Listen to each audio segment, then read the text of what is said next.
Hi guys and welcome back to the channel Deepak Yadav Education. Welcome to the daily Hindu news and editorial analysis of 18th of September 2021. तो guys आज है तारीख 18 सितंबर 2021 और है Saturday. देखेंगे आज का the Hindu complete newspaper. The Hindu complete newspaper को एनालाइज करेंगे, बट लेक्चर में आगे बढ़ने से पहले अगर आप लोगों को ये कंप्लीट न्यूज़पेपर का पीडीएफ चाहिए तो क्या करना है, सबसे पहले डाउनलोड करना है टेलीग्राम और फिर जाकर सर्च बॉक्स में टाइप करना है Deepak Yadav education. As you can see guys आप लोगों को ये वाला चैनल मिल जाएगा, उस पर क्लिक करना और जाकर इस चैनल को ज्वाइन कर लेना। देखो, अगर आप लोगों को इस तरीके से ये चैनल नहीं मिलता है तो नीचे डिस्क्रिप्शन बॉक्स में आप सभी लोगों को टेलीग्राम का लिंक दिया गया है, वो लिंक इसी चैनल का है। जैसे आप उस पर क्लिक करोगे ऑटोमेटिकली ये चैनल ओपन हो जाएगा, इसको जाकर ज्वाइन कर लेना। नाउ ज्वाइन करने से फ़ायदा क्या होगा, यहाँ पर आपको डेली बेसिस पर द हिंदू न्यूज़पेपर मिल जाता है, डेली करंट अफेयर के वीडियो का पीडीएफ मिल जाता है, डेली बहुत सारे डिजिटल नोट्स मिल जाते हैं और ये सारी चीज़ें मिलती हैं बिल्कुल फ्री में, तो जाकर इसको ज़रूर ज्वाइन करना। नाउ बढ़ते हैं आगे, और आगे बढ़ने से पहले हमेशा की तरह हम लोग अपने लेक्चर को एक मैप के क्वेश्चन के साथ स्टार्ट करेंगे। तो आज आप सभी लोगों को मैप में जाकर देखना है सी ऑफ कॉर्टेस को कहाँ पर है ये एग्जैक्टली लोकेटेड, इसके आसपास कौन कौन सी कंट्रीज़ हैं अच्छे से मैप में देखना, फिर आकर नीचे कमेंट सेक्शन में टाइप करना, जिससे कि आप लोग इसको लंबे समय तक याद रख पाओगे। तो चलो शुरुआत करते हैं। यह है आज का सबसे पहला आर्टिकल, बहुत ज़्यादा इंपॉर्टेंट होने वाला है। इस आर्टिकल में चर्चा ये हो रही है, जो सुप्रीम कोर्ट का कॉलेजियम सिस्टम है ना, ये अपने मिशन पर है। हुआ क्या है यहाँ पर, इसने बहुत सारी वैकेंसीज़ को फिल करने के लिए रिकमेंडेशन दिया, ठीक है। और यहाँ पर मैं आपको इस आर्टिकल में जो कॉलेजियम सिस्टम है इसके बारे में बताऊंगा, सुप्रीम कोर्ट के अंदर कैसे जजेस को अपॉइंट किया जाता है, चीफ जस्टिस ऑफ इंडिया कैसे अपॉइंट होते हैं, ये कुछ चीज़ें हमारे लिए डायरेक्टली इंपॉर्टेंट हो जाती हैं जीएस पेपर 2 पॉलिटी के पॉइंट ऑफ व्यू से। उससे पहले आर्टिकल में क्या बोला गया है उसको हम लोग डिस्कस कर लेते हैं। तो जो सुप्रीम कोर्ट का ये पूरा का पूरा कॉलेजियम सिस्टम है, इसने पिछले एक महीने के अंदर लगभग 100 जुडिशियल अपॉइंटमेंट के लिए रिकमेंडेशन दिया, साथ ही साथ 9 नए जजेस के लिए रिकमेंडेशन दिया, 8 हाई कोर्ट के जजेस को रिकमेंड किया as a chief justice of high court के तौर पर। उसके बाद लगभग 5 हाई कोर्ट के जो चीफ जस्टिस हैं उनको रिकमेंड किया ट्रांसफ़र के लिए। तो आप कह सकते हो कि इसी वजह से ये टाइटल दिया गया है कि जो सुप्रीम कोर्ट का कॉलेजियम सिस्टम है ये अपने मिशन पर है, क्योंकि पिछले एक महीने के अंदर इसने बहुत कुछ करके दिखाया है। काफ़ी ज़्यादा चर्चा में था, हमने लगातार डिस्कस भी किया है, लेकिन अभी फिर से आर्टिकल आ चुका है तो डेफिनेटली हम लोग कवर करेंगे। यहाँ पर एक इंपॉर्टेंट चीज़ है जो कि हम लोग डायरेक्टली अपने एग्जाम से रिलेट कर सकते हैं, वो है कॉलेजियम सिस्टम। क्योंकि ये आर्टिकल आपका जीएस पेपर 2 जब आप सिलेबस देखोगे तो वहाँ पर जुडिशरी करके एक पॉइंट देखने को मिलेगा, वहाँ से आप लोग इसको रिलेट कर सकते हो। बात करते हैं कॉलेजियम सिस्टम एग्जैक्टली क्या होता है। देखो, कॉलेजियम सिस्टम एक इस प्रकार का सिस्टम है जो कि काम करता है जजेस को अपॉइंट करने के लिए या फिर जजेस को ट्रांसफ़र करने के लिए। तो इस सिस्टम का इस्तेमाल करा जाता है। इसके अंदर कुछ मेंबर्स होते हैं, कौन कौन होते हैं आगे हम डिस्कस करेंगे। उससे पहले मैं आप लोग को बता दूं कॉलेजियम सिस्टम का कैसे इवोल्यूशन हुआ था, कैसे ये कॉलेजियम सिस्टम बना था, इसको भी जानना बहुत ज़्यादा इंपॉर्टेंट है। सबसे पहले आपको ध्यान देना है कि देखो यहाँ पे कॉलेजियम सिस्टम का मेन काम क्या है, किसी भी जज को अपॉइंट करना, ठीक है। किसी भी जज के अपॉइंट करने के लिए उसको रिकमेंडेशन देना या फिर किसी का ट्रांसफ़र करने के लिए रिकमेंडेशन देना, ये काम है। लेकिन पहले क्या हुआ करता था, 1981 के समय पर ये कॉलेजियम सिस्टम एग्जैक्टली जैसा आज के टाइम पर है वैसा नहीं हुआ करता था। 1981 के टाइम पर क्या हुआ करता था, जो चीफ जस्टिस ऑफ इंडिया हुआ करते थे, जो कि आज के टाइम पर आपको एन वी रमन साहब देखने को मिल रहे हैं, लेकिन उस समय जो चीफ जस्टिस ऑफ इंडिया हुआ करते थे वो क्या करते थे, यहाँ पर कोई भी जुडिशियल अपॉइंटमेंट हुआ या फिर कोई भी ट्रांसफ़र हुआ उसको यहाँ पर रिकमेंड कर देते थे। मतलब 1981 में यहाँ पर सिर्फ एक ही जज का काम था, वो चीफ जस्टिस ऑफ इंडिया थे, यही सारा काम कर देते थे। लेकिन हुआ क्या, इन चीज़ों से कहानी बनी नहीं, तो आगे टाइम आया, लगभग यहाँ पर आप कह सकते हो 1981 के बाद आया 1993 का समय। तो 1993 में क्या करा गया, यहाँ पर आप देख पाओगे पहले क्या करते थे, चीफ जस्टिस ऑफ इंडिया जो है यहाँ पर अपॉइंट करते थे अकेले, लेकिन 1993 में क्या करा गया, चीफ जस्टिस ऑफ इंडिया के साथ साथ यहाँ पर 2 जजेस को और ऐड किया गया। सेकंड जज केस आया 1993 के अंदर, तो यहाँ पर 2 और सीनियर जजेस को ऐड किया गया। यहाँ पर बोला यह गया कि देखो एक जज का यहाँ पर हम रोल नहीं निभाएंगे, यहाँ पे क्या होगा, जो एक चीफ जस्टिस ऑफ इंडिया होंगे साथ ही साथ 2 सुप्रीम कोर्ट के सीनियर जजेस होंगे, ये 3 जने मिलकर आपस में कंसल्टेशन करने के बाद किसी भी जजेस का जो है अपॉइंटमेंट करेंगे या फिर किसी भी जजेस का ट्रांसफ़र करेंगे। मतलब आप कह सकते हो एग्जैक्टली जो कॉलेजियम सिस्टम है इसका इंट्रोडक्शन है वो 1993 1993 में ही आया है। तो इन 1993 में एग्जैक्टली यहाँ पर कॉलेजियम सिस्टम आना चालू हुआ, इसके बारे में आपको ध्यान रखना है। देन उसके बाद 1993 में भी यहाँ पर ये बात सही से बनी नहीं। उसके बाद यहाँ पर 1998 का समय आया। अब 1998 में क्या किया गया, तो जैसे आपको ध्यान से सुनना है, अभी यहाँ पर अभी तक कितने लोग हैं, चीफ जस्टिस ऑफ इंडिया हैं प्लस 2 सुप्रीम कोर्ट के सीनियर जजेस हैं। ये आपस में मिलकर क्या कर रहे हैं, कंसल्ट करके किसी भी जजेस को अपॉइंट कर रहे हैं, ठीक है, या फिर एक तरीके से आप कह सकते हो उनका ट्रांसफ़र कर रहे हैं, उनके लिए रिकमेंडेशन दे रहे हैं। लेकिन होता क्या है, 1998 के अंदर यहाँ पर 2 मेंबर को और ऐड किया जाता है, ठीक है, क्या 2 मेंबर को और ऐड किया जाता है, ये भी सीनियर मोस्ट कलीग्स होते हैं। तो ये टोटल कितने मिलाकर हो गए, 3 पहले थे, अब 2 को और ऐड कर दिया गया, तो टोटल यहाँ पर ये 5 मेंबर हैं। तो आज के टाइम पर जो कॉलेजियम सिस्टम है उसके अंदर भी टोटल मिलाकर 5 मेंबर हैं, जो कि क्या करते हैं, जो कि यहाँ पर जजेस को अपॉइंटमेंट करने के लिए यहाँ पर रिकमेंडेशन देते हैं या फिर उनके ट्रांसफर के लिए रिकमेंडेशन देते हैं। आई होप आपको एक चीज़ क्लियर हो गई होगी। तो यहाँ पर आपको ध्यान रखना है, सुप्रीम कोर्ट का जो ये प्रेसिडेंट रेफरेंस रहा है, ये आर्टिकल 143 के अंदर रहा है। जो आर्टिकल 143 है, इसके तौर पर हमने कॉलेजियम सिस्टम को एक्सपेंड किया, इसको बढ़ा दिया था और इसको 3 मेंबर की बॉडी से 5 मेंबर की बॉडी बनाया गया। इसके अंदर 5 मेंबर आ चुके थे, जिनका काम क्या है वो मैं अभी आप लोगों को बता चुका हूँ। ओके, तो ये कुछ इंपॉर्टेंट चीज़ें हैं जो कि एग्जाम पर्सपेक्टिव बहुत इंपॉर्टेंट हो जाती हैं और याद भी रखना है।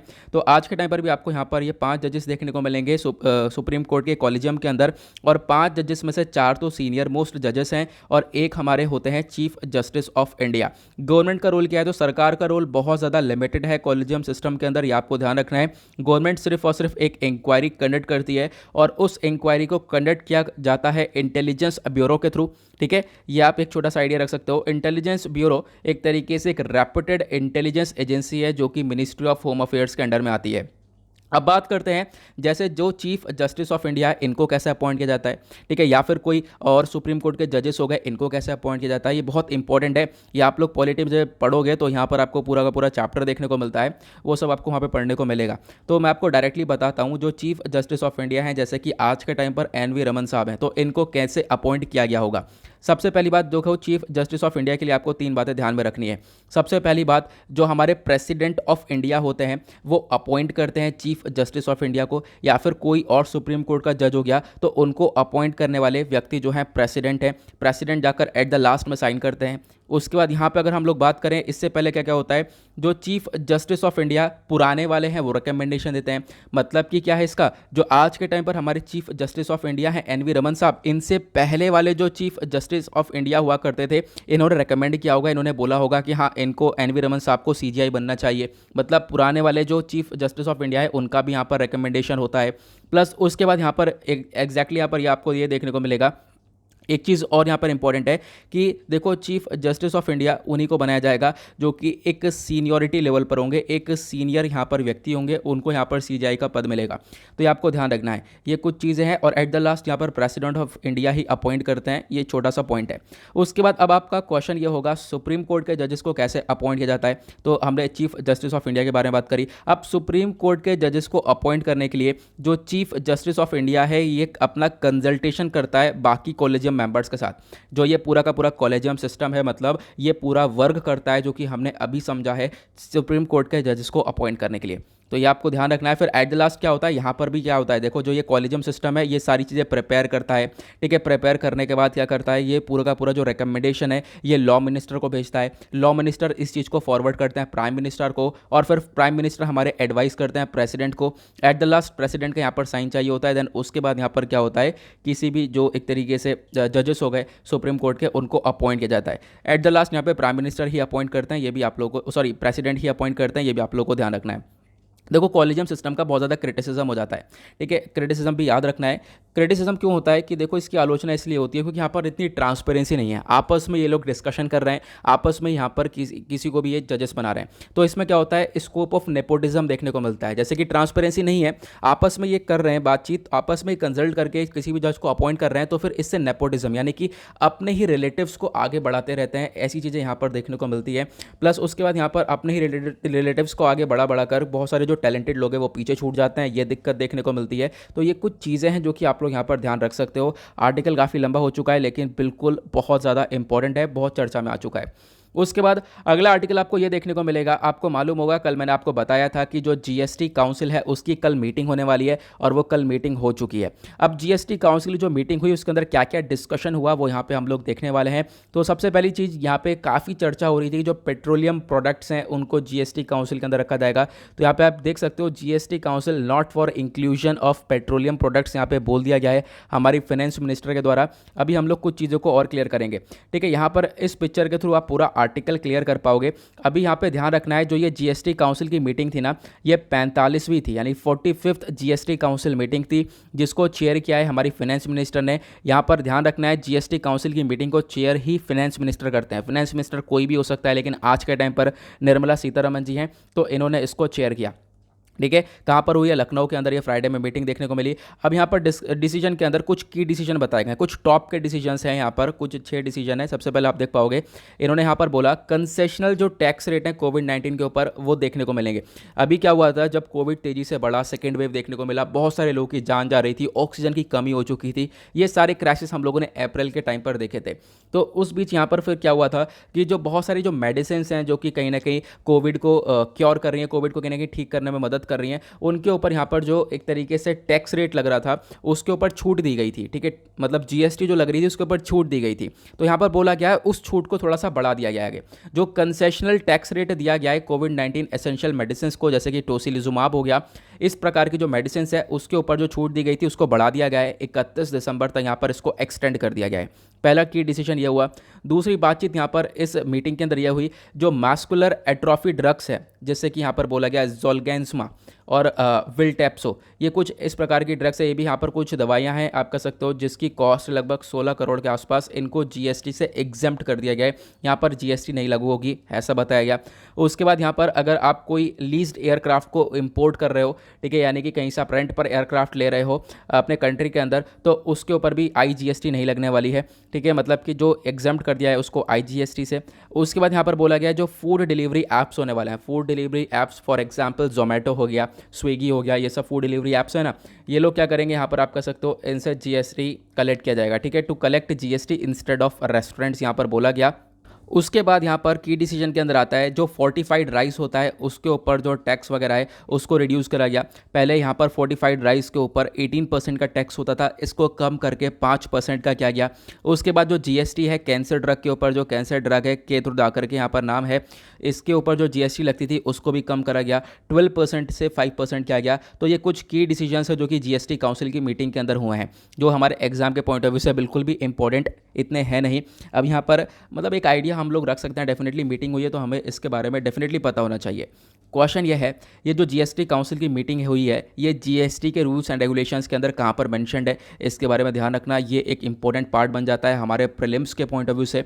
यहाँ पे जो जीएसटी काउंसिल है, पूरा का पूरा जो काउंसिल बैठता है, ठीक है, ये जो पूरा का पूरा सिनेरियो है ना जीएसटी काउंसिल का, ये मेंशन्ड है आर्टिकल 279A के अंदर।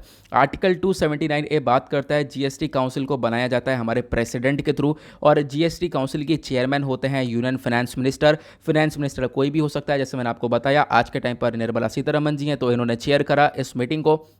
और इस मीटिंग के अंदर आप कह सकते हो बहुत सारे और भी मिनिस्टर्स होते हैं जो कि नॉमिनेट किए जाते हैं स्टेट गवर्नमेंट के थ्रू, ठीक है, अपने मेंबर्स के तौर पर यहाँ पर। उसके बाद ये जो काउंसिल है इसके अंदर कुछ डिफरेंट चीज़ें देखने को मिलेंगी। जो ये काउंसिल यहाँ पर बोला गया, देखो सेंटर यानी केंद्र सरकार भी होती है, प्लस स्टेट यानी कि राज्य सरकार भी होती हैं, अपना अपना रिप्रेजेंटेशन देती हैं। तो जो सेंटर है उसके पास यहाँ पर 1/3 वोटिंग पावर होती है और स्टेट के पास 2/3।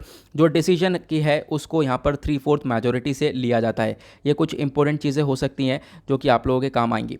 आगे बढ़ेंगे नेक्स्ट आर्टिकल की तरफ। तो पेज नंबर 1 पे यही 2 इंपॉर्टेंट आर्टिकल थे। एक आर्टिकल आपको अफगानिस्तान के बारे में ये दिख रहा होगा, इस आर्टिकल को आगे पेज नंबर 8 पर, पेज नंबर 9 पर, फिर उसके बाद एडिटोरियल पर कवर किया गया है, वहाँ पर हम लोग देखने वाले हैं इसको। तो यहाँ पे टाइम वेस्ट करना बेकार है बिल्कुल। ओके, उसका यहाँ पे चर्चा हो रही है कि इंडिया ने एक रिकॉर्ड सेट किया, एक सिंगल दिन के अंदर लगभग 2.5 करोड़ कोविड-19 वैक्सीन शॉट्स को दिए गए हैं। तो एक रिकॉर्ड यहाँ पर बना दिया है, ये भी एग्जाम के लिए इंपॉर्टेंट नहीं है।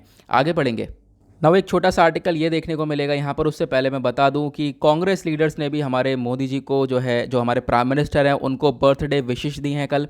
लेकिन उससे पहले यहाँ पर एक छोटा सा आर्टिकल ये दिया गया है, इसमें हम लोग बात करते हैं जो ई ऑक्शन ऑफ गिफ्ट्स है वो यहाँ पर अंडरवे में दिखना है। मतलब कि मुद्दा क्या है, मुद्दा यह है कि अभी हमने देखा ओलंपिक्स हुए, ओलंपिक्स के अंदर बहुत सारे गोल्ड मेडल्स आए हमारे पास, ठीक है। आप कह सकते हो नीरज चोपड़ा जी ने एक मेडल लेकर आई है जेवलिन थ्रो के अंदर। उसके बाद सुमित अंतिल, ठीक है, यहाँ पर ये गोल्ड मेडलिस्ट लोग हैं।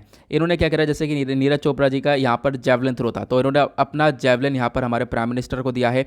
अब यहाँ पर क्या होगा, इन सारे जो भी ये गिफ्ट्स हैं उनका ई ऑक्शन होगा। ई ऑक्शन मतलब एक तरीके से आप नीलामी टाइप समझ सकते हो। और जो जेवलिन्स हैं इनकी एक हाईएस्ट प्राइस लग चुकी है 1 करोड़ रुपए ईच यहाँ पर बोला गया है। जेवलिन का प्राइस यहाँ पर है, ऐसा मतलब एस्टिमेशन लगाया जा रहा है। तो ये कुछ मतलब छोटी सी इन्फॉर्मेशन जो कि हमारे एग्जाम में काम नहीं आएगी डेफिनेटली, लेकिन आपको पता होना चाहिए क्योंकि आगे यहाँ पर इसके ऊपर आर्टिकल्स बन सकते हैं बड़े बड़े, तो यहाँ पर इसको कवर करने में आसानी होगी।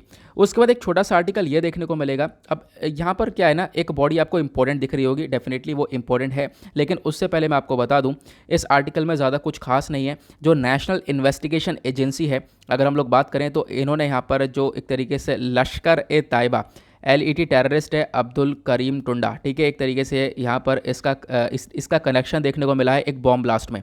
बॉम्ब ब्लास्ट हुआ था कहाँ पर, दरभंगा रेलवे स्टेशन बिहार के अंदर जून में। उस बॉम्ब ब्लास्ट से यहाँ पे कनेक्शन है, तो NIA जो है इसके रिगार्डिंग इन्वेस्टिगेशन कर रहा है। आर्टिकल हमारे लिए इंपॉर्टेंट नहीं है। आर्टिकल के अंदर जो इंपॉर्टेंट है वो यहाँ पर एक बॉडी देखने को मिलेगी, नेशनल इन्वेस्टिगेशन एजेंसी। इसको हमने लास्ट बार जो कवर किया था वो 24 अगस्त को कवर किया था, तो लगभग अभी यहाँ पर 18 सितंबर हो चुका है, तो महीना भर होने वाला है, तो मतलब लंबे समय से रिवाइज नहीं किया है इसको। इस वजह से मैंने यहाँ पर इस आर्टिकल को हाईलाइट किया। इसको हम लोग समझ लेते हैं, क्योंकि नेशनल इन्वेस्टिगेशन एजेंसी का ये पूरा का पूरा एक अलग से चैप्टर है आपके जो ये पॉलिटी है लक्ष्मीकांत की वहाँ पर। तो national investigation agency GS paper 2 के पॉइंट ऑफ व्यू से इंपॉर्टेंट है। और आपके सिलेबस के अंदर कुछ पॉइंट्स दे रखे हैं, जैसे कि government policies and interventions, linkages of organised crime with terrorism, वहाँ से आप लोग इसको रिलेट कर सकते हो। नेशनल इन्वेस्टिगेशन एजेंसी को बनाया गया था नेशनल इन्वेस्टिगेशन एजेंसी एक्ट 2008 के अंदर। 2008 में एक अटैक हुआ था, आपको मालूम होगा, मुंबई के अंदर एक बहुत बड़ा टेरर अटैक हुआ था। उसके बाद यहाँ पर इस बॉडी को बनाया गया।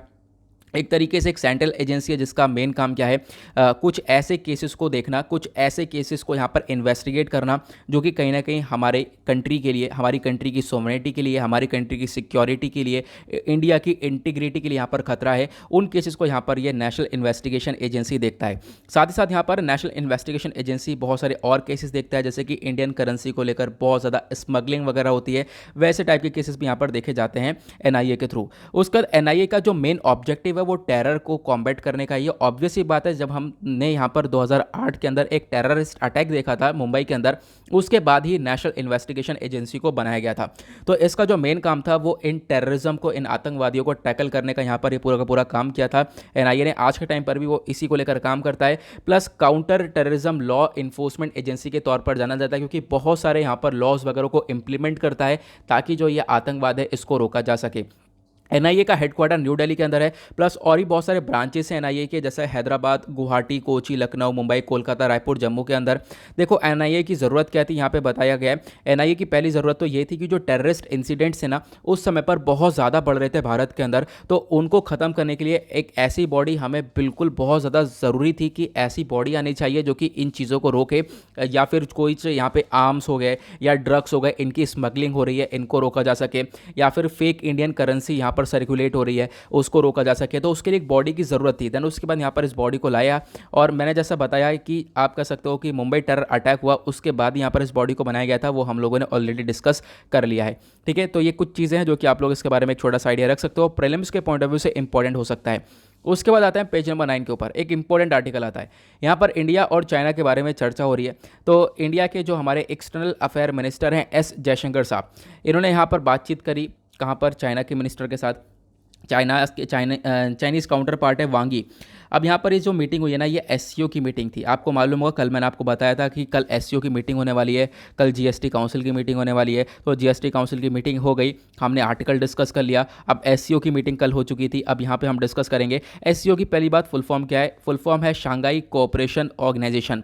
इसका समिट देखने को मिला दुशानबे में, और दुशानबे है तजिकिस्तान की कैपिटल, ठीक है। आज आप लोग को तजिकिस्तान को मैप में अच्छे से देखना है, और यहाँ पर फिर उसके बाद टाइप करना कि तजिकिस्तान के आसपास कौन कौन सी कंट्रीज कंट्रीज़ हैं, कौन कौन सी कंट्रीज़ जो हैं तजिकिस्तान से अपने बॉर्डर्स को शेयर करती हैं।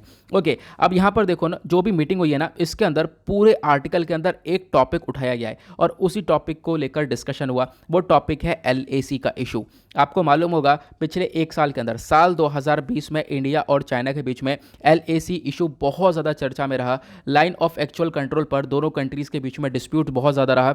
उसी डिस्प्यूट को पूरी प्रॉपरली यहाँ पर एक तरीके से एनालाइज किया गया है और एट द लास्ट यहाँ पे बोला गया कि जो अफगानिस्तान है उसके ऊपर भी यहाँ पे चर्चा करी है दोनों कंट्रीज़ ने मिलकर कि अफगानिस्तान यहाँ पर फोकस ये करे कि टेररिज्म वगैरह जो आतंकवाद है वो ना बढ़ने दे अपनी कंट्री के अंदर, प्लस अफगानिस्तान के अंदर स्टेबिलिटी कैसे बनाई जा सकती है उसके ऊपर यहाँ पर चर्चा हुई है SCO के समिट के अंदर। तो ये है कुछ चीज़ें, मैं आपको यहाँ पर बता देता हूँ अच्छे से।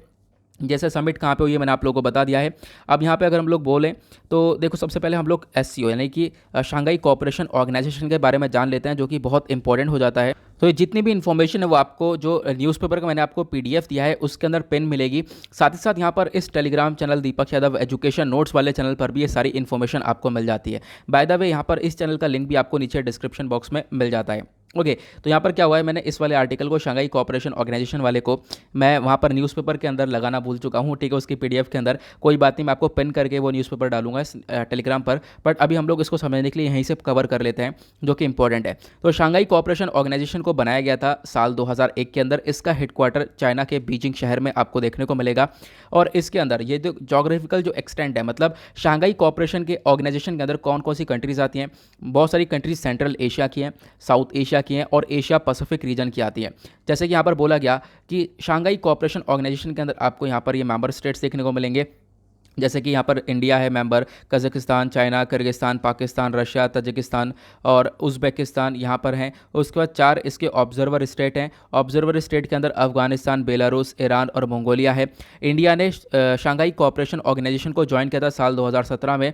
जब इंडिया ने ज्वाइन किया था तो इंडिया के साथ साथ पाकिस्तान ने भी उसी साल ज्वाइन किया था। ये एक छोटा सा आइडिया आप लोग रख सकते हो, ठीक है। और यहाँ पर शंघाई कोऑपरेशन ऑर्गेनाइजेशन के बारे में ये मैंने पूरा मैप लगा दिया है। यहाँ पर आप मैप के थ्रू कवर कर सकते हो कौन कौन सी कंट्रीज यहाँ पर इसके मेंबर स्टेट्स ये देखने को मिल जाएंगी। इनका मेन काम है आपस में कोऑपरेट करके चलना और जो भी अपने गोल्स हैं उनको यहाँ पर अचीव करने का काम यहाँ पर ये लोग करते हैं। उसके बाद आज के टाइम पर हम लोग बात कर रहे हैं कि जो इंडिया और चाइना का डिस्प्यूट हम लोग कवर कर रहे हैं। इंडिया और चाइना को लेकर शंघाई कोऑपरेशन ऑर्गेनाइजेशन की जो मीटिंग हुई है दुशानबे में, वहाँ पर चर्चा हुई और चर्चा किस चीज़ को लेकर हुई है, वो इस वाले एरिया को लेकर हुई है, ठीक है। जो यहाँ पर LAC अक्साई चीन वाले एरिया में जो आपको ये लाइन ऑफ एक्चुअल कंट्रोल देखने को मिलेगा, ये जो LAC है ना, यहीं पर ये डिस्प्यूट हुआ था, आपको मालूम होगा। और मैं आपको उससे पहले बता दूं, भारत और चाइना के बीच में जो है डिस्प्यूट रहता है मेनली 3 जगह पर ये डिस्प्यूट देखने को मिलता है। वो 3 जगह कौन कौन सी हैं? एक यहाँ पर आपको देखने को मिलेगा वेस्टर्न सेक्टर में। वेस्टर्न सेक्टर में लगभग यहाँ पर इतने एरिया में डिस्प्यूट रहता है। उसके बाद सेंट्रल सेक्टर में लगभग 545 किलोमीटर के बीच में डिस्प्यूट रहता है। ईस्टर्न सेक्टर में यहाँ पर यानी अरुणाचल प्रदेश वाले एरिया में डिस्प्यूट रहता है। तो ये 3 जगह है जहाँ पर सबसे ज़्यादा डिस्प्यूट रहता है। उसके बाद मैं आपको बता दूँ कि ये जो एरियाज़ हैं, ये जो लद्दाख वाला एरिया हो गया, उत्तराखंड वाला एरिया हो गया, अरुणाचल वाला एरिया हो गया, हिमाचल वाला एरिया हो गया, इन सभी एरियाज़ के अंदर भी बहुत सारे छोटे छोटे पॉइंट्स से छोटी छोटी जगह हैं, वहाँ पर इंडिया और चाइना के बीच में डिस्प्यूट्स रहते हैं। ये आप लोग चीज़ें क्लियर कर लो। LAC एग्जैक्टली क्या है? तो एक डिमार्केशन लाइन है, ठीक है, एक तरीके से जो कि डिवाइड करता है इंडिया और चाइना को। मतलब एक जगह है जो कि यहाँ पर आप कह सकते हो कि जैसे कि मैं आपको यहाँ पर दिखाता हूँ, इसके इधर आपको अक्साई चीन वाला एरिया देखने को मिल जाएगा, ठीक है। यहाँ पर अक्साई चीन वाला एरिया आज के टाइम पर पूरी तरह से जो है कब्जा रखा है, किसने? चाइना ने कब्जा रखा है, ये हम लोग देखते हैं। तो उसके बाद यहाँ पे हम लोग अगर बात करें आर्टिकल की, तो आर्टिकल में प्रॉपर्ली इसी के बारे में डिस्कशन हुआ। मैंने आपको सारी चीज़ें बता दी हैं, जैसे कि यहाँ पे बोला गया दोनों कंट्रीज़ ने मिलकर डिस्कशन किया है LAC के ऊपर, लाइन ऑफ एक्चुअल कंट्रोल के ऊपर, लद्दाख वाले रीजन में जो कि डिस्प्यूट चला है पिछले एक साल में बहुत सारे रिलेशंस जो हैं दोनों कंट्रीज़ के ख़राब हुए हैं। सबसे लोवेस्ट लेवल पर रिलेशंस एक साल के अंदर पहुँचे हैं, यहाँ पर बताया गया। उसके बाद यहाँ पर देखो और क्या क्या बोला गया, 17 महीने का ये लॉन्ग स्टैंड ऑफ देखने को मिला। दोनों कंट्रीज़ के बायलैटरल रिलेशनशिप्स जो हैं वो ख़राब हुए। उसके बाद यहाँ पर ज़रूरत है कि दोनों के टाइज़ इंप्रूव हों, और क्या हुआ है कि आज के टाइम पर US और इंडिया के टाइज़ भी काफ़ी हद तक एक तरीके से इंप्रूव होते हुए नजर आएंगे। तो हमारे जो एक्सटर्नल अफेयर मिनिस्टर हैं S जयशंकर साहब, इनका यहाँ पर कहना भी है कि देखो क्या होगा, इन सब चीज़ों को अवॉइड करो। अब यहाँ पर जो दोनों के रिलेशंस है, दोनों कंट्रीज़ के जो रिलेशंस है उसको ग्रो करने की यहाँ पर कोशिश की जाएगी। तो दोनों कंट्रीज़ ने, मतलब इंडिया और चाइना ने यहाँ पर LAC का इशू डिस्कस करने के बाद फोकस ये रखा है कि किस प्रकार से अपने रिलेशंस को आगे आने वाले टाइम पर हम लोग ग्रो करने वाले हैं। ठीक है, उसके बाद यहाँ पर क्वाड समिट के बारे में चर्चा हो गई है कि यहाँ पर क्वाड की अभी हमने एक तरीके से समिट देखी थी, जहाँ पर यूएस, ऑस्ट्रेलिया, जापान, इन लोगों ने यहाँ पर एक तरीके से पार्टिसिपेट किया, इंडिया इसका मेंबर है। ये सब चीज़ें हम लोगों ने देखी थी, जो कि इतना कुछ खास इंपॉर्टेंट यहाँ पर है नहीं। जो कि यहाँ पर एक ही मुद्दा है, वो एलएसी वाला मुद्दा है, और उसके बारे में आपको सारी चीज़ें क्लियर हैं। ठीक है, उसके बाद यहाँ पर बोला गया कि देखो एक टाइम तो ऐसा आया था दोनों कंट्रीज़ के बीच में रिलेशंस बिल्कुल एक तरीके से ख़त्म हो चुके थे। वो महीना जून का महीना था। जून के महीने में जो गलवान वैली के अंदर क्लैश हुआ था, वहाँ पे लगभग 20 हमारे जो भारत के जवान थे वो शहीद हुए। साथ ही साथ आप कह सकते हो कि बहुत सारे चाइनीज़ सोल्जर्स भी मारे गए थे। लेकिन यहाँ पर हुआ क्या, चाइना ने इन चीज़ों को दुबकाया, काफ़ी देर बाद यहाँ पर इन चीज़ों को रिवील किया था, ऐसा यहाँ पे बताया गया है। उसके बाद अभी भी देखो बहुत सारे एरियाज़ के ऊपर डिसएंगेजमेंट तो हो चुका है, लेकिन बहुत सारे एरियाज़ है जहाँ पर डिसएंगेजमेंट अभी भी नहीं हुआ है। ठीक है, डिसएंगेजमेंट का मतलब है दोनों तरफ की जो ये आर्मीज़ है वो पीछे पीछे हट चुकी हैं। ठीक है, ये एरियाज़ एलएसी पर हमने गलवान वैली पर ये देखा था, ये डिसएंगेजमेंट का प्रोसेस ही देखने को मिला। बहुत सारी कमांडर लेवल की मीटिंग हुई है, ये सब कुछ यहाँ पर डिस्कस किया गया है। बहुत सारे कमांडर लेवल की मीटिंग हुई कि यहाँ पर किस प्रकार से रिलेशन को सही किया जाए। लेकिन यहाँ पर क्या हुआ, रिलेशन आज के टाइम पर भी बहुत सारे एरियाज़ के अंदर आपको ख़राब देखने को मिलेंगे। जैसे कि यहाँ पर बोला गया जो हॉट स्प्रिंग वाला एरिया है, डेमचोक वाला एरिया है, डेपसंग वाला एरिया है, यहाँ पर अभी भी हम लोग को ज़रूरत है कि हम लोग अपने इश्यूज़ को रिजॉल्व कर पाएँ। तो डेमचोक और ये वाले एरियाज़ कौन कौन से मैं आपको दिखा देता हूँ। तो ये जो मैप है ऊपर, ये अक्साई चीन वाला एरिया आपको देखने को मिलेगा। अभी गलवान वैली की हमने यहाँ पर बात करी थी, ये इंसिडेंट हुआ था। उसका हॉट स्प्रिंग वाला एरिया आपको ये देखने को मिलेगा, गोगरा वाला एरिया ये देखने को मिलेगा। ये कुछ एरियाज़ है जहाँ पर अभी भी काफ़ी हद तक डिस्प्यूट्स देखने को मिलते हैं दोनों कंट्रीज़ के बीच में। ठीक है, ये कुछ छोटी सी इन्फॉर्मेशन है जो कि आप लोग यहाँ पर डेफिनेटली इसके बारे में ध्यान रख सकते हो। उसके बाद दोनों कंट्रीज़ ने मिलकर डिस्कस किया कि किस प्रकार से यहाँ पर अफगानिस्तान के अंदर स्टेबिलिटी मेंटेन की जा सकती है। तो ये कुछ इंपॉर्टेंट इन्फॉर्मेशन है। इसी के साथ मैंने आपके लिए यहाँ पर कुछ और इंपॉर्टेंट इन्फॉर्मेशन डाल दी है, वो ये है इंडिया और चाइना के जो रिलेशंस है वो मैंने कवर करे हैं। यहाँ पर काफ़ी पहले मैंने कवर किए थे, वो सारे नोट्स मैंने डाल दिए हैं, आप लोग यहाँ पर उसको प्रिपेयर कर सकते हो। ये मैंने इंडिया और चाइना के जो रिलेशन है ये 1950 से लेकर जब यहाँ पर चाइना एस्टेब्लिश हुआ, चाइना बना, और एक तरीके से उसके बाद यहाँ पर इंडिया चाइना के जब रिलेशन शुरू हुए थे 1950 से लेकर साल 2021 तक, यहाँ पर क्या क्या हुआ है दोनों के बीच में, कब मीटिंग हुई है, कब डिस्प्यूट हुआ, कब वॉर हुई, कब मीटिंग हुई, फिर रिलेशन सही हुए, फिर रिलेशन खराब हुए, ये सारी चीज़ें मैंने 2021 तक का डेटा सारा डाल दिया है। आप लोग यहाँ पर इसको एक बार रीड आउट कर सकते हो, ये इंपॉर्टेंट है। ओके, आगे बढ़ेंगे नेक्स्ट आर्टिकल की तरफ। यहाँ पे एक आर्टिकल दे रखा है, ऑस्ट्रेलिया ने इन्फॉर्म कर दिया था भारत को पहले ही ऑकस के बारे में। आपको मालूम होगा ऑकस काफ़ी ज़्यादा चर्चा में है। ऑकस एक ट्राइलेटरल ग्रुप निकल कर आया है। ऑकस यहाँ पर इसके अंदर आप कह सकते हो कौन कौन सी कंट्रीज़ है। ट्राइलेटरल मैंने बोला है तो मतलब 3 कंट्रीज़ है, ए से ऑस्ट्रेलिया, यूके से यहाँ पर एक तरीके से यूनाइटेड किंगडम हो गया, और यूएस से यूनाइटेड स्टेट्स ऑफ अमेरिका। तो ऑकस यहाँ पर इसको बोला गया है। इस ग्रुप को यहाँ पर एक तरीके से बनाया गया ताकि ये फोकस कर पाएगा इंडो पैसिफिक वाले रीजन के ऊपर। तो इंडो पैसिफिक वाला जो रीजन है एक तरीके से आप कह सकते हो उसको एक तरीके से उसके अंदर शांति बनाने के लिए ऑकस ग्रुप को बनाया गया। और बिल्कुल इंडो पैसिफिक वाले रीजन के अंदर पीस एंड सिक्योरिटी को मेंटेन करने के लिए हमारे पास ऑलरेडी एक ग्रुप है जिसको हम लोग क्वाड बोलते हैं, क्वाड्रिलेटरल सिक्योरिटी डायलॉग। क्वाड के अंदर 4 कंट्रीज देखने को मिलती है, इंडिया, ऑस्ट्रेलिया और यूएस और जापान। ओके, ये आप लोग ध्यान रखना। अब यहाँ पे हम लोग बात करते हैं ऑकस के बारे में। इन्होंने यहाँ पर बोला है कि देखो ऑकस के बारे में जो इन्फॉर्मेशन है ऑस्ट्रेलिया ने पहले ही भारत को दे दी थी, तो एक छोटी सी इन्फॉर्मेशन दी गई है। बट ऑकस एग्जैक्टली क्या है इसको हम थोड़ा सा और एनालाइज कर लेते हैं। प्रीलिम्स के पॉइंट ऑफ व्यू से इंपॉर्टेंट हो जाएगा, क्योंकि जब हम लोग अपना सिलेबस देखेंगे तो जीएस पेपर 2 में लगभग पॉइंट्स दे रखे हैं कुछ ग्रुपिंग्स एंड एग्रीमेंट्स करके, achievements of India in science and technology, तो उसके पॉइंट ऑफ व्यू से इंपॉर्टेंट है। देखो ऑकस का जो मेन मकसद है वो क्या है, हम इसको डिस्कस करेंगे। इसका मेन मकसद है इंडो पैसिफिक वाले रीजन के अंदर शांति को बनाकर रखना। उसके बाद यहाँ पर फोकस किया गया इंडो पैसिफिक वाले रीजन के ऊपर, ये आपको पता चल गया ऑकस क्या है, ये आप लोगों को पता चल गया। उसके बाद यहाँ पर एग्जैक्टली बताया गया इस ऑकस के अंदर क्या बोला जाएगा। देखो यूके ऑलरेडी स्ट्रांग है, यूएस ऑलरेडी स्ट्रांग है, ऑस्ट्रेलिया बहुत कमज़ोर है।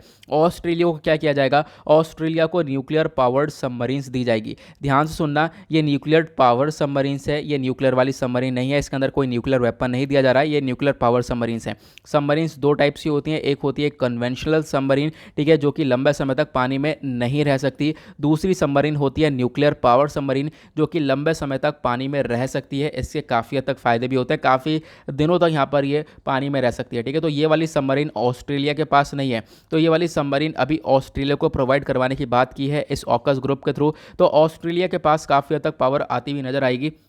ये आप देख सकते हो। उसके बाद बोला आज के टाइम पर बहुत सारी कंट्रीज़ हैं जैसे India, US, UK, France, Russia, China, इनके पास ही सिर्फ आपको ये न्यूक्लियर पावर सबमरीन देखने को मिलेगी। लेकिन अब इसके अंदर आप ऑस्ट्रेलिया का नाम भी ऐड कर सकते हो, जो कि यहाँ पर एक तरीके से उसके पास भी ये सबमरीन आती हुई नजर आएगी। ऑस्ट्रेलिया को और ज़्यादा यहाँ पर स्ट्रॉन्गर बनाने की कोशिश की गई है। ओके, ऑकस का मेन मकसद क्या है, आई होप आप क्लियर कर गए होंगे।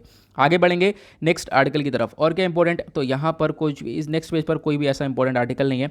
उसके बाद आएंगे पेज नंबर 11 के ऊपर, that is a world section. देखेंगे दुनियादारी में क्या चल रहा है। दुनियादारी में बहुत कुछ चल रहा है, चाइना में बहुत कुछ चल रहा है, यूएस में बहुत कुछ चल रहा है, अफगानिस्तान में आपको मालूम है, म्यांमार में, जापान के अंदर भी एक विवाद शुरू हो चुका है। तो यहाँ पर कुछ इन कंट्री से रिलेटेड खबरें हैं, इनको जल्दी जल्दी हम कवर करते हैं। यहाँ पर सबसे पहली बात की गई है अफगानिस्तान के बारे में। तो अफगानिस्तान को देखते हुए यहाँ पर जो सी जिनपिंग है, चाइनीज़ प्रेसिडेंट, देखिए एक तरीके से चाइना के प्रेसिडेंट है शी जिनपिंग, इन्होंने बोला है कि जो नई सरकार है अफगानिस्तान के अंदर, इनको एक तरीके से आप कह सकते हो शांतिपूर्वक और प्लस यहाँ पर टेररिज्म को ख़त्म करने के ऊपर काम करना पड़ेगा, प्लस अफगानिस्तान को स्टेबल बनाने के ऊपर काम करना पड़ेगा। आपको मालूम होगा अफगानिस्तान के ऊपर पूरी तरह से तालिबान ने टेक ओवर करा। अभी तालिबान ने अपनी गवर्नमेंट को अनाउंस किया है और गवर्नमेंट के अंदर लगभग 33 जो कैबिनेट मेंबर है वो भी अनाउंस कर दिए गए हैं। मतलब यहाँ के प्राइम मिनिस्टर कौन होंगे, एजुकेशन मिनिस्टर कौन होंगे, डिप्टी प्राइम मिनिस्टर कौन होंगे, और भी बहुत सारे फॉरेन मिनिस्टर कौन होंगे, जितने मिनिस्टर होंगे वो सब यहाँ पर अनाउंस कर दिए हैं। किसने? तालिबान ने। अब क्या है ना कि जो दुशानबे के अंदर मीटिंग हुई है शंघाई कोऑपरेशन ऑर्गेनाइजेशन वाली, जो कि अभी हमने डिस्कस किया था, तो इस मीटिंग के अंदर यहाँ पर चर्चा ये हुई है कि यहाँ पर तालिबान की जो इनस्टेबिलिटी है उसको कैसे यहाँ पर सही किया जा सकता है। उसके बाद यहाँ पर बोला गया जो हमारे प्राइम मिनिस्टर है ना, वो लगभग आप कह सकते हो कि आने वाले टाइम पर लगभग 1 से 1.5 सप्ताह में यूएसए के साथ भी मीटिंग करने वाले हैं, जो बाइडन के साथ भी मीटिंग करने वाले हैं, वो अलग बात है। लेकिन अभी हम लोग यहाँ पर बात करें तो मेन फोकस रखा गया है कि जैसे अफगानिस्तान को एंकरेज करना, कि अफगानिस्तान जो है टेररिज्म को एक तरीके से प्रमोट बिल्कुल भी ना करें, क्योंकि यहाँ पे बिल्कुल भी सही नहीं रहेगा अगर यहाँ पे अफगानिस्तान के अंदर टेररिज्म बढ़ेगा तो। और उसके बाद यहाँ पे बोला गया अफगानिस्तान को पीस और स्टेबिलिटी की तरफ बढ़ना चाहिए। देखो यही 2-3 वर्ड सब जगह पर इस्तेमाल करे गए हैं, शांति और स्टेबिलिटी मेंटेन करना, वहाँ पे डेवलपमेंट करना, और दूसरा वर्ड यहाँ पर टेररिज्म ना बढ़ाना। हर एक आर्टिकल में जहाँ पर भी चर्चा हो रही है, जहाँ पर भी समिट हो रहा है, जहाँ पर भी अफगानिस्तान के बारे में चर्चा हो रही है, यही 3-4 टॉपिक उठाए जाते हैं। तो आप इसके बारे में एक याद रख सकते हो, ठीक है। जो शंघाई कोऑपरेशन ऑर्गेनाइजेशन है, इसके अंदर आपको 8 मेंबर देखने को मिलेंगे, जैसे मैंने भी आप लोगों को यहाँ पर अभी बताया था पूरा का पूरा शंघाई कोऑपरेशन ऑर्गेनाइजेशन के बारे में। तो उसी के बारे में यहाँ पर चर्चा हुई है कि ज़्यादा कुछ भी नहीं है। कुछ खास यहाँ पर ऐसा देखने को नहीं मिलेगा जो एग्जाम पर्सपेक्टिव में इंपॉर्टेंट हो। बस एक आइडिया रख सकते हो क्या हुआ है मीटिंग के अंदर। अफगानिस्तान को लेकर चर्चा हुई, प्लस उसके बाद इंडिया और चाइना के जो LAC वाला इशू है उसके ऊपर डिस्कशन हुआ। अब जो है रिलेशंस को इंप्रूव करने के ऊपर चर्चा की जाएगी। इस आर्टिकल के अंदर ये हुई चर्चा। उसके बाद ऑस्ट्रेलिया के बारे में यहाँ पर चर्चा हुई है। वापस से ऑकस ग्रुप न्यूज़ में आ चुका है। आपको मालूम होगा अभी हमने तुरंत ही ऑकस के बारे में कवर किया। यहाँ पर आप कह सकते हो कि चाइना जो है इससे काफ़ी गुस्सा भी है। चाइना यहाँ पे ऑब्वियस सी बात है, देखो चाइना और ऑस्ट्रेलिया के रिलेशंस आज के टाइम पर काफ़ी ख़राब भी है। चाइना ने अपना गुस्सा भी दिखाया कि भाई ऑस्ट्रेलिया के पास न्यूक्लियर पावर सबमरीन आ जाएगी, और उसके बाद यहाँ पर इंडो पैसिफिक वाले रीजन के अंदर ऑस्ट्रेलिया के पास और ज़्यादा पावर बढ़ जाएगी। तो यहाँ पर एक तरीके से ऑस्ट्रेलिया ने क्या करा ना, इन सब चीज़ों को झटक दिया है। इन्होंने यहाँ पर चाइना के गुस्से को झटक दिया। इन्होंने बोला यहाँ पर साइड में हटो। मतलब ऑस्ट्रेलिया के पास ऑब्वियस सी बात है पावर आ रही है। ऑस्ट्रेलिया एक बहुत बड़े ग्रुप का मेंबर बन चुका है, उसके बाद क्वाड ग्रुप का मेंबर भी है, प्लस यहाँ पर ऑकस का मेंबर भी बन चुका है, प्लस उसके बाद ऑस्ट्रेलिया के पास और पावर्स भी आ रही है। यूएस सपोर्ट कर रहा है, यूके सपोर्ट कर रहा है। अब यहाँ पर इन्होंने यहाँ पर चाइना को पूरी तरह से झटकार दिया है, ठीक है। और ऑस्ट्रेलिया ने बोला है बिल्कुल हम न्यूक्लियर सबमरीन लेंगे, हमारे पास आ भी रही है और हम लोग डेफिनेटली यूज़ भी करेंगे इस सबमरीन का, इस न्यूक्लियर पावर्ड सबमरीन का, ठीक है। आप लोग ध्यान रखना इसके बारे में। साथ ही साथ यहाँ पर ऑस्ट्रेलिया एक तरीके से पहले एक डील कर रहा था फ्रांस के साथ, लेकिन यहाँ पर वो फ्रांस के साथ वो डील सक्सेसफुल नहीं हो पाई थी। देखो यहाँ पर एक छोटा सा पैरा दे रखा है, स्टैब इन द बैक करके। वो क्या है ना, मैं आपको समझाता हूँ। देखो ऑस्ट्रेलिया ने पहले यहाँ पर बोला था कि हम लोग न्यूक्लियर पावर सबमरीन्स अपने पास रखेंगे, ठीक है। न्यूक्लियर पावर सबमरीन्स या फिर आप कह सकते हो कन्वेंशनल सबमरीन। जैसे मैंने बताया 2 टाइप्स की सबमरीन होती हैं, एक होता है कन्वेंशनल सबमरीन और एक होती है nuclear power submarine. Conventional submarine ज़्यादा लंबे समय तक यहाँ पर पानी में नहीं रहती है, पानी के अंदर ऑब्वियस सी बात है, जो पनडुब्बी है पानी के अंदर ही रहती है, लेकिन लंबे समय तक नहीं टिक पाती है। लेकिन जो न्यूक्लियर पावर वाली होती है वो लंबे समय तक रह सकती है, काफ़ी दिनों तक रह सकती है, तो वो ज़्यादा फायदेमंद है। तो यहाँ पर बोला गया था कि देखो ऑस्ट्रेलिया ने एक डील करी थी फ्रांस के साथ साल 2016 के अंदर, और यहाँ पर एक डील ये करी थी कि हम लोग 36.5 बिलियन तक की यहाँ पर ये डील साइन करी गई थी कि ऑस्ट्रेलिया फ्रांस से ये सारी सबमरीन्स परचेज़ करने वाला है। जो फ्रांस है वो इतने रुपए की जो सबमरीन है वो यहाँ पर ऑस्ट्रेलिया को देगा। लेकिन हुआ क्या, ये डील चली नहीं। ये डील इसलिए नहीं चली क्योंकि जब फ्रांस से डील करी गई, फ्रांस कहने लगा ये जो डील है इसकी मतलब जब ये सबमरीन है, सबमरीन ऑस्ट्रेलिया को देने की शुरुआत होगी 2032 से। 2032 तक ऑस्ट्रेलिया वेट करना चाहता नहीं है। ऑस्ट्रेलिया ने बोला देखो 2032 तक कौन वेट करेगा, ये बहुत लंबा समय हो गया है, इस वजह से यहाँ पर ये डील बेकार रही। और आप कह सकते हो अब यहाँ पर फाइनली ऑस्ट्रेलिया के पास न्यूक्लियर पावर सबमरीन आ रही है, उसको प्रोवाइड करवा रहा है यूएस। ओके, यहाँ पे ऑकस ग्रुप प्रोवाइड करवा रहा है, ये चीज़ आप लोग देख सकते हो। ओके, तो एक छोटी सी इन्फॉर्मेशन थी, इस डील के बारे में आपको मालूम होना चाहिए, इस वजह से मैंने यहाँ पे कवर किया। उसके बाद एक आर्टिकल ये देखने को मिलेगा, चर्चा हो रही है, जो यूएस के प्रेसिडेंट हैं जो बाइडन, इन्होंने अनवील करा, इन्होंने अपना प्लान जो है बताया है कि किस प्रकार से मीथेन एमिशन को कट किया जा सकता है। मीथेन एक ग्रीन हाउस गैस है जो कि हमारे एनवायरमेंट को पोल्यूट करती है, एनवायरमेंट को गंदा करती है, तो इसको कट डाउन करने के लिए यहाँ पर बातचीत करी गई। अभी देखो क्या है, आने वाले टाइम पर एक मीटिंग की बहुत चर्चा होने वाली है। आने वाले टाइम पर कॉन्फ्रेंस ऑफ द पार्टीज होगा, 26वां COP, जिसको हम लोगों ने COP26 बोला है। तो एक तरीके से ये UN क्लाइमेट कॉन्फ्रेंस है, ग्लासगो के अंदर देखने को मिलेगा।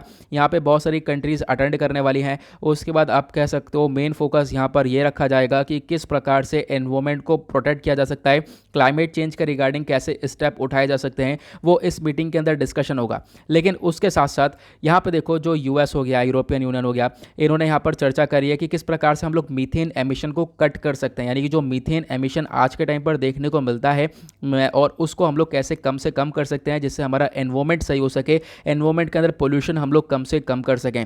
तो ये सारी बातचीत हुई है अभी हाल ही में एक वर्चुअली मीटिंग के अंदर। वर्चुअल मतलब वीडियो कॉन्फ्रेंस के माध्यम से एक मीटिंग हुई थी, जहां पर बहुत सारे लीडर्स थे, अलग अलग कंट्रीज़ के, यूरोपियन यूनियन के लीडर्स थे, UN secretary general Antonio Guterres थे, उसके बाद इंडिया के एनवायरमेंट मिनिस्टर भूपेंद्र यादव जी भी थे, जिन्होंने यहाँ पर इसके अंदर पार्टिसिपेट किया इस पूरे के पूरे वीडियो कॉन्फ्रेंस के अंदर। उसके बाद इन लोगों का जो मेन गोल था वो था ग्लोबल वार्मिंग के रेट को कम से कम करना, क्योंकि ग्लोबल वार्मिंग की वजह से आज के टाइम पर हमारे दुनिया भर में बहुत बुरा असर पड़ रहा है हमारे एनवायरमेंट के ऊपर, चाहे वो ग्लेशियर्स हो, चाहे वो कोई सी भी जगह हो, सभी चीज़ के ऊपर। ठीक है, और जैसे मैंने बताया मीथेन को कट डाउन करने की बातचीत की गई, तो मीथेन क्या है, एक ग्रीन हाउस गैस है जो कि 80 गुना ज़्यादा यहाँ पे खतरनाक है कार्बन डाइऑक्साइड से, और बोला गया कि ग्लोबल वार्मिंग के अंदर इसकी कैपेसिटी बहुत ज़्यादा है। और यहाँ पर आप कह सकते हो कि मेन फोकस यही रखा जाए, जो मीथेन है इसको कम से कम किया जाए। 40% जो मीथेन है वो नेचुरल सोर्सेज से निकल रहा है, और 60% जो मीथेन है वो ह्यूमन से, यानी कि ह्यूमन एक्टिविटीज़ के थ्रू निकल रहा है, चाहे वो लाइव स्टॉक फार्मिंग हो, एग्रीकल्चर हो, बायोमास हो, बर्निंग हो। तो यहाँ पर आप कह सकते हो इन सारी चीज़ों के थ्रू 60% मीथेन जो है एमिट होता हुआ नजर आ रहा है। तो इसको हमें कंट्रोल करने की बहुत ज़्यादा इसके ऊपर फोकस रखना पड़ेगा। प्लस जो पेरिस क्लाइमेट एग्रीमेंट था 2015 के अंदर साइन किया गया था, जिसका मेन मकसद है कि 2050 तक हम नेट जीरो एमिशन को अचीव कर सकें, जो ये पोल्यूशन उसको कम से कम कर सकें, उस गोल की तरफ बढ़ना है तो आपको ये मीथेन वगैरह को कट डाउन करना पड़ेगा। उसके बाद यहाँ पर एक मीटिंग के बारे में डिस्कशन किया गया। आपको मालूम होगा इंडिया और US के जो एनवायरमेंट मिनिस्टर हैं उनके बीच में चर्चा हुई थी, एक विजिट हुई थी। US के जो क्लाइमेट एनवॉय हैं जॉन कैरी, ये यहाँ पर भारत के अंदर आए, और भारत में यहाँ पर विजिट करने के बाद काफ़ी सारी बातचीत करी गई। इंडिया ने और US ने मिलकर अनाउंस किया है कि दोनों कंट्रीज मिलकर यहाँ पर ग्रीन एनर्जी को लेकर कोलैबोरेट करने वाली हैं, जो पोल्यूशन इसको कम से कम करने के ऊपर फोकस रखा जाएगा। इंडिया ने अनाउंस किया था कि जो रिन्यूएबल एनर्जी कैपेसिटी गोल है ये 450 गीगावाट का होने वाला है 2030 तक, और इस गोल को अचीव करने में US हमारी मदद करने वाला है। ये सब कुछ डिस्कशन हुआ था। आई होप आपको इसके बारे में भी मालूम होगा। अब बात करेंगे नेक्स्ट आर्टिकल की। तो नेक्स्ट आर्टिकल में यहाँ पर चर्चा हो रही है, जो जनता है, जनता यानी कि म्यांमार की जो आर्मी है उसको यहाँ पे जनता बोला गया है। ठीक है, तो म्यांमार के अंदर आपको मालूम होगा क्या सिनेरियो देखने को मिला। म्यांमार के अंदर 1 फरवरी को क्या हो चुका था, मिलिट्री कू हो चुका था। कू मतलब यहाँ पे तख्ता पलट हो चुका था। मिलिट्री ने जो है म्यांमार के ऊपर पूरी तरह से कब्जा करा, और म्यांमार के अंदर जो सरकार थी, जो डेमोक्रेसी थी, उसको ख़त्म किया। सरकार के अंदर जो लीडर थी वो थी ऑंग सान सू की। इनको कस्टडी में लिया, इनके खिलाफ बहुत सारी इन्वेस्टिगेशन हुई, इनको काफ़ी लंबे समय तक बंद रखा, और बहुत सारे प्रोटेस्ट हुए म्यांमार में। लोग नहीं चाहते कि वहाँ पर मिलिट्री का रूल हो, और उसी चक्कर में यहाँ पर लोगों ने, अपनी मिलिट्री ने खुद अपने देश के लोगों को मारा। तो ऐसी चीज़ें यहाँ पर म्यांमार के अंदर देखने को मिली हैं। और उसके बाद यहाँ पर आप कह सकते हो कि जो ये सूकी हैं, इनको एक तरीके के ट्रायल पर डाल रखा है। अभी आज के टाइम पर इनको पर बहुत सारे केसेस, बहुत सारे करप्शन, ये सारी चीज़ें डाल रखी हैं। तो इसके बारे में यहाँ पर एक छोटा सा आर्टिकल दिया गया था। उसके बाद जापान के अंदर एक नए प्राइम मिनिस्टर डेफिनेटली आने वाले हैं। देखो, इनसे पहले आज के टाइम पर योशिहिदे सुगा हैं, इनसे पहले एक और प्राइम मिनिस्टर हुआ करते थे, वो थे शिंजो एबे साहब। शिंजो एबे साहब लंबे समय तक रहे, लेकिन उसके बाद यहाँ पर योशिहिदे सेगे, यहाँ पर आप कह सकते हो कि ये जो हैं योशिसुदा सुगा, इनका जो नाम है, ये एक तरीके से यहाँ पे जल्द ही प्राइम मिनिस्टर बने थे, लेकिन हुआ क्या, ये लंबा समय तक नहीं टिक पाएंगे। बोला गया कि एक नए प्राइम मिनिस्टर की तौर पर यहाँ पर देखने को मिलेगा हमें एक नया पीएम जापान का। उसके बाद चाइना के जो एस्ट्रोनॉट्स है वो वापस आ चुके हैं स्पेस से 90 दिन बाद, क्योंकि यहाँ पर आपको मालूम होगा चाइना अपना एक नया स्पेस स्टेशन बना रहा है, जैसे कि एक इंटरनेशनल स्पेस स्टेशन है जिसे वेरियस कंट्रीज़ ने मिलकर बनाया है, उसी प्रकार से चाइना का भी एक बहुत बड़ा मिशन जो चल रहा है वो एक उनका खुद का स्पेस स्टेशन है जिसके ऊपर ये लोग काम कर रहे हैं। इसी की वजह से यहाँ पर बहुत सारे जो एस्ट्रोनॉट्स है वो लगभग आप कह सकते हो कि ये लंबे समय से स्पेस में थे, अब यहाँ पर वो वापस से आ चुके हैं फाइनली। उसके बारे में एक छोटा सा अपडेशन दिया गया। नेक्स्ट आएंगे पेज नंबर 12 के ऊपर, दैट इज बिजनेस सेक्शन। देखेंगे इकोनॉमी के पर्सपेक्टिव से आर्टिकल को। इकोनॉमी से रिलेटेड एक इंपॉर्टेंट आर्टिकल ये देखने को मिलेगा, चर्चा हो रही है जो काउंसिल है, ठीक है, जीएसटी काउंसिल की मीटिंग हुई, उसी के बारे में चर्चा हुई। और जीएसटी काउंसिल की मीटिंग के बारे में अभी आप लोगों ने मैंने अभी आप लोगों को पेज नंबर 1 पर सारी चीज़ें बताई हैं। अब ये जो काउंसिल है इसने एक तरीके से जीएसटी का मुद्दा जो है काफ़ी हद तक उठाया। इन्होंने बोला जो लो कॉस्ट फुटवेयर होने वाले हैं, जो गारमेंट्स होने वाले हैं, वहाँ पर जीएसटी को लगाया जाएगा। फूड डिलीवरी जो ऐप्स हैं वो यहाँ पर एक तरीके से लायबल हो सकते हैं, वो कलेक्ट कर सकते हैं टैक्सेस को फूड के ऊपर, ठीक है। जो फूड डिलीवरी है वो यहाँ पर टैक्सेस वगैरह जीएसटी वगैरह लगा सकती हैं, ऐसे यहाँ पे बताया गया, ठीक है, जो कि अभी मैंने आपको पेज नंबर 1 पर बताया था। फूड डिलीवरी ऐप्स यहाँ पर टैक्सेस को कलेक्ट कर सकती हैं। उसके बाद यहाँ पर बोला गया जो जीएसटी लगाई जा रही है फुटवेयर के ऊपर, जो हम लोग यहाँ पर फुटवेयर्स होते हैं या फिर कुछ यहाँ पे गारमेंट्स हो गए, फैब्रिक्स हो गए, इनके ऊपर भी जीएसटी यहाँ पर बताई गई कि लगाया जाएगा। आप कह सकते हो जो ऐसा फुटवेयर जो कि 1000 रुपये से कम का है, ठीक है, यहाँ पर बोला गया उसके अंदर टैक्स को इंक्रीज किया गया है। टैक्स जो रेट है इसके अंदर इसको इंक्रीज़ किया गया जीएसटी के अंदर, तो यहाँ पर उसी के बारे में चर्चा की गई है। मतलब सिंपल सा है, फुटवेयर हो गया या फैब्रिक्स हो गए, गारमेंट्स हो गए, और उसके बाद फूड डिलीवरी ऐप्स हो गए, और भी बहुत सारी जो चीज़ें हैं जो कि मैंने अभी आपको पेज नंबर 1 पर डिस्कस की थी, जैसे बहुत सारी दवाइयाँ हो गई कोविड-19 में मदद करने वाली, उन सब के ऊपर यहाँ पर जीएसटी को लेकर काफ़ी हद तक चीज़ें देखने को मिली हैं। कभी कहीं पर बढ़ाया गया, कहीं पर कम किया गया है, वो हम लोगों ने देखा। नाउ अब चलते हैं एडिटोरियल सेक्शन के ऊपर, देखेंगे आज के इंपॉर्टेंट एडिटोरियल्स को। तो आज जो ये एडिटोरियल है, ठीक है, सैटरडे है, सैटरडे में एक ही पेज पर एडिटोरियल आता है, दूसरे पेज पर ग्राउंड जीरो आता है। ग्राउंड जीरो कुछ खास इंपॉर्टेंट नहीं है। यहाँ पर केरला के अंदर जो निपा वायरस फैला है उसके बारे में चर्चा हो रही है, और निपा वायरस के बारे में आप लोगों को ऑलरेडी बहुत सारी इन्फॉर्मेशन मालूम है। यहाँ पर देखो आर्टिकल में जो चर्चा हो रही है वो है अफगानिस्तान। एक एडिटोरियल ये है, यहाँ पर एम के नारायण साहब के द्वारा लिखा गया है। एक आर्टिकल ये है, यहाँ पर पूरा का पूरा ट्रिब्यूनल के बारे में चर्चा हो रही है। ट्रिब्यूनल के बारे में मैंने आपको परसों भी पढ़ाया है, तरसों भी पढ़ाया है, मतलब लगातार जितने भी हमारे दिन निकले हमने ट्रिब्यूनल के बारे में एग्जैक्टली पढ़ा है। और कल आपको मालूम होगा हमने national company law appellate tribunal के बारे में पढ़ा था, ठीक है, तो कल ही हम लोगों ने इसके बारे में डिस्कशन किया है। इस वजह से इस आर्टिकल को बिल्कुल लास्ट में देखेंगे, पहले जो अलग से आर्टिकल है उनको कवर करेंगे, ठीक है। इन आर्टिकल को कवर करने के बाद जो भी इन्फॉर्मेशन बचती है फिर उसका अगर टाइम बचता है तो इस आर्टिकल को कवर करेंगे। अदरवाइज ये आर्टिकल मैंने कल कवर कर रखा था, कोई बात नहीं, देखते हैं। ओके, सबसे पहले ये वाला आर्टिकल हम कवर करते हैं। इस आर्टिकल में चर्चा हुई है अफगानिस्तान को लेकर, ठीक है। अफगानिस्तान का पूरा सिनेरियो डिस्कस किया गया, क्या क्या यहाँ पर देखने को मिला है। तो यहाँ पर देखो बोला गया जो तालिबान है आज के टाइम पर पूरी तरह से कंट्रोल पा चुका है अफगानिस्तान के ऊपर, पंशीर वैली को भी कब्जा चुका है, पूरा कंट्रोल यहाँ पर आ चुका है किसका, अफगानिस्तान के अंदर तालिबान का। उसके बाद यहाँ पर बोला गया एक जो लेटेस्ट एपिसोड है ये अफगानिस्तान के अंदर एक तरीके से यहाँ पर पूरा यहाँ पर आप कह सकते हो इतिहास रच दिया गया है। और तालिबान का सबसे बड़ा यहाँ पर खतरा यह है कि तालिबान के बहुत सारे कनेक्शन है अलग अलग टेररिज्म आउटफिट के साथ, बहुत सारे आतंकवादी संगठन के साथ, चाहे वो ISIS हो, अलकायदा हो, जैश ए मोहम्मद, लश्कर ए तैयबा, ATIM, और जितने भी आप कह सकते हो ये सारे ग्रुप्स हैं, इनसे यहाँ पर कनेक्शन बहुत गहरा यहाँ पर देखने को मिलेगा तालिबान का। इससे टेररिज्म वगैरह का खतरा काफ़ी हद तक बढ़ता हुआ नजर आता है। उसके बाद तालिबान ने अभी अपनी सरकार भी बना दी है, 33 मेंबर का ये कैबिनेट है, जैसे मैंने आपको बताया वो इन्फॉर्मेशन दी गई। उस कैबिनेट के अंदर एक्टिंग प्राइम मिनिस्टर देखने को मिलेंगे। उसके बाद और भी बहुत सारे हक्कानी नेटवर्क के लोग देखने को मिलेंगे। डिफेंस मिनिस्टर आ चुके हैं, फॉरेन मिनिस्टर आ चुके हैं, एनवायरमेंट मिनिस्टर आ चुके हैं, सभी को यहाँ पर तालिबान ने एक एक दर्जा दे दिया है, ठीक है। अब आप कह सकते हो हक्कानी नेटवर्क का इंसान भी है यहाँ पर, मतलब ऐसा नेटवर्क जिसने यहाँ पर भारत के ऊपर अटैक किया था। तो सिंपल सा मतलब ये बताया गया कि बहुत सारे यहाँ पर ऐसे लोग हैं, बहुत सारे लोगों को यहाँ पर अपनी सरकार के अंदर ऐड किया गया है जो कि UN डेजिग्नेटेड टेररिस्ट है। यहाँ पर आप देख सकते हो एग्जैक्टली वही लाइन मेंशन करी गई है। बहुत सारे लोग यहाँ पर अफगानिस्तान की सरकार के अंदर है जो कि मतलब प्रॉपरली यहाँ पे वो टेररिस्ट ही हैं, ठीक है, ये बताया गया। उसके बाद यहाँ पर आप कह सकते हो कि डोनाल्ड ट्रंप ने एक एग्रीमेंट किया था यूएस के साथ, ठीक है, लास्ट ईयर एक एग्रीमेंट हुआ था, उसके बाद ये चर्चा होने लगी। लास्ट ईयर यहाँ पर डोनाल्ड ट्रंप ने इस बात को छेड़ा कि यहाँ पर एक एग्रीमेंट करेंगे, और वो जो एग्रीमेंट है वो डायरेक्ट किसके साथ किया गया, वो डायरेक्ट एग्रीमेंट तालिबान के साथ किया गया। और यहाँ पर चर्चा करी कि यूएस जो है वो अपनी आर्मी को अफगानिस्तान से विड्रॉ करेगा, ये फोकस रखा गया था।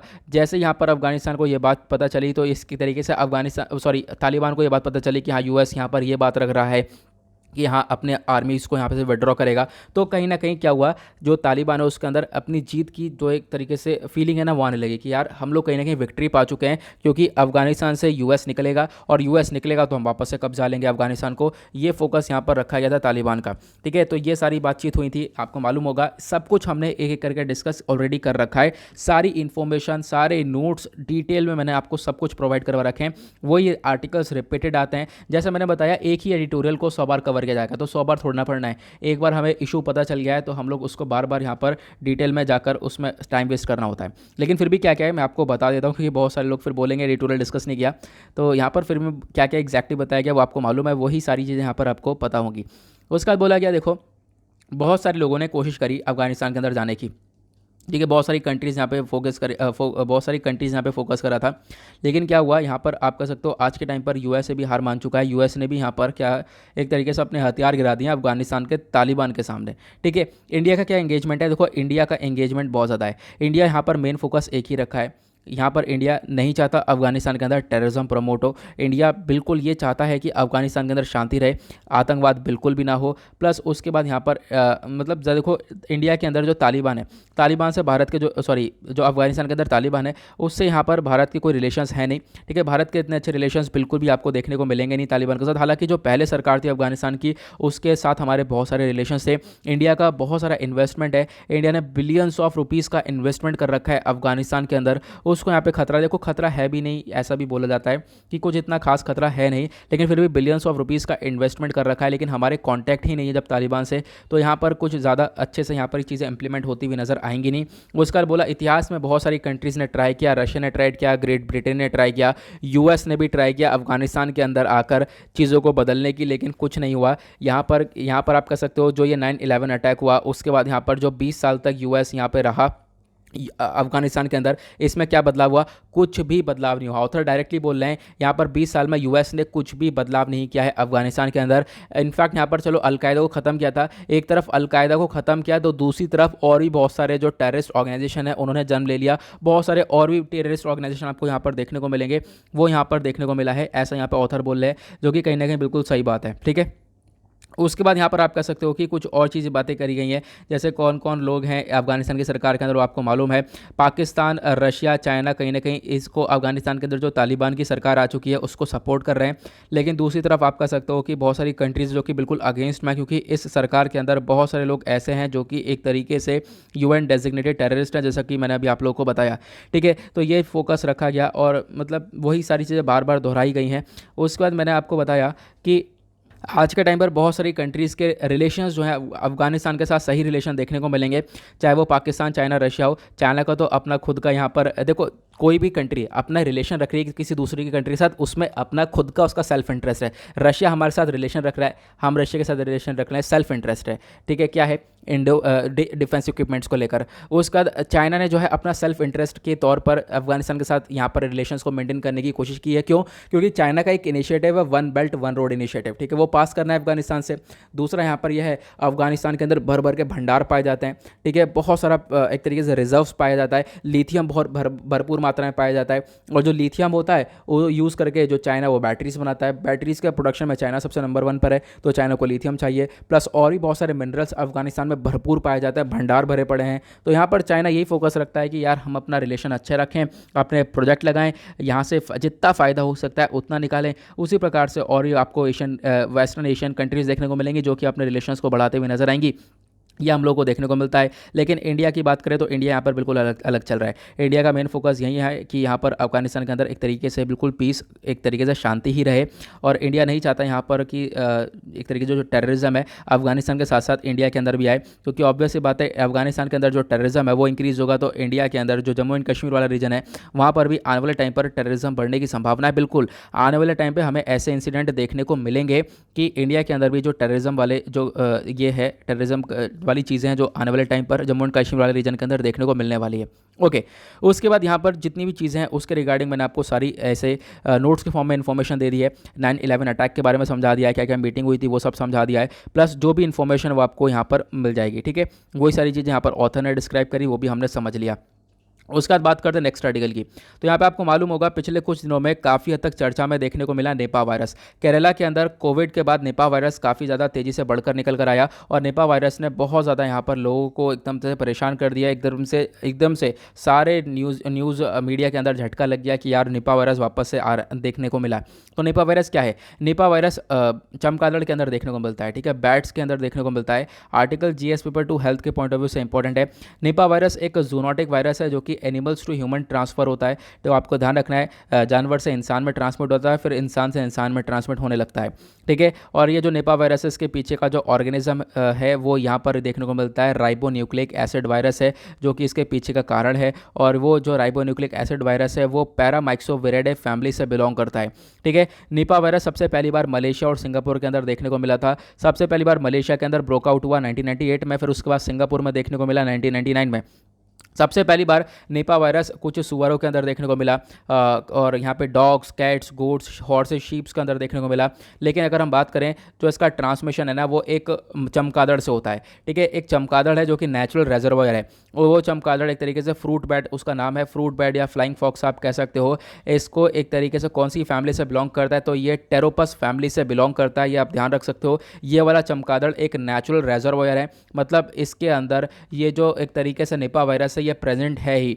ये जो वायरस है वो इस चमगादड़ के यूरिन में, ठीक है, इसके एक तरीके से यूरिन के अंदर, फिर मल के अंदर, सलाइवा, बर्थिंग फ्लूइड, इन सब के अंदर प्रेजेंट रहता है और यही चीज़ फैलती रहती है। और यहाँ पर क्वेश्चन ये है निपा वायरस के लक्षण क्या क्या हैं? तो देखो बहुत सारे लक्षण हैं, जैसे कि बुखार हो जाना, हेडेक हो जाना, ड्रोजीनेस, डिसओरिएंटेशन, मेंटल कन्फ्यूजन रहना, ये बहुत सारे लक्षण यहाँ पर निपा वायरस के देखने को मिल जाते हैं।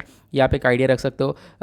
यहाँ पर इलाज क्या है? तो देखो इलाज कुछ भी नहीं है, आपको सिर्फ और सिर्फ जिसको भी ये निपा वायरस हुआ है उसको आप सही से केयर करो, उसको एक इंटेंसिव केयर प्रोवाइड करवाओ और ज़्यादा यहाँ पर कोई ऐसा यहाँ पर आपको ट्रीटमेंट इसका देखने को मिलेगा नहीं।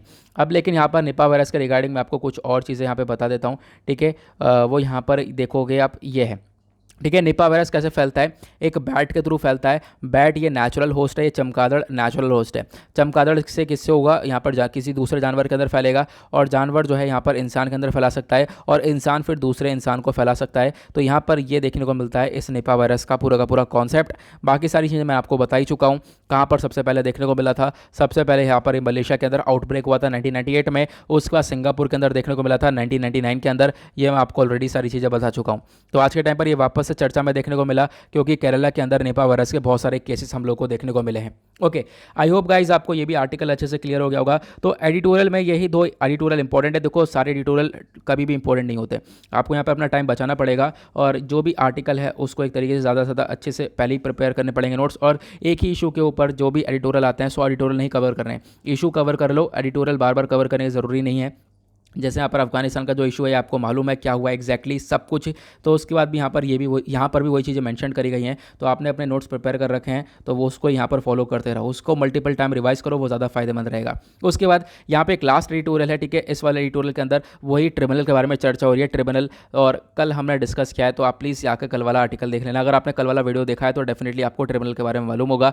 कल मैंने डिटेल में समझाया है, बिल्कुल पहले आर्टिकल के अंदर ही मैंने आपको बताया था नेशनल कंपनी लॉ ट्रिब्यूनल के बारे में। तो आप वीडियो ओपन करोगे पहले आर्टिकल में आपको ये देखने को मिल जाएगा। ओके, तो इतना आप सपोर्ट कर सकते हो क्योंकि वीडियो फिर बहुत लंबा हो जाता है ना, तो कोई बात नहीं। यहाँ पर ये चीज़ आपने पढ़ी हुई है, कल ही हमने पढ़ी है। अगर थोड़ा समय पहले पढ़ा होता तो इसको डेफिनेटली हम कवर करते। अब जैसे निपा वायरस को हमने बहुत पहले पढ़ा था, इस वजह से मैंने इसको वापस से कवर करवाया है। अब इसको हमने कल ही पढ़ा था, इस वजह से मैंने यहाँ पर बोला है कि आप कल वाला वीडियो देख सकते हो। ओके, नाउ इसी के साथ करते हैं लेक्चर को समाप्त। मिलते हैं आप लोगों से नेक्स्ट वीडियो में और आई होप गाइस आपको सभी आर्टिकल अच्छे से क्लियर हो गए होंगे। तो आज के लिए बाय बाय और जय हिंद।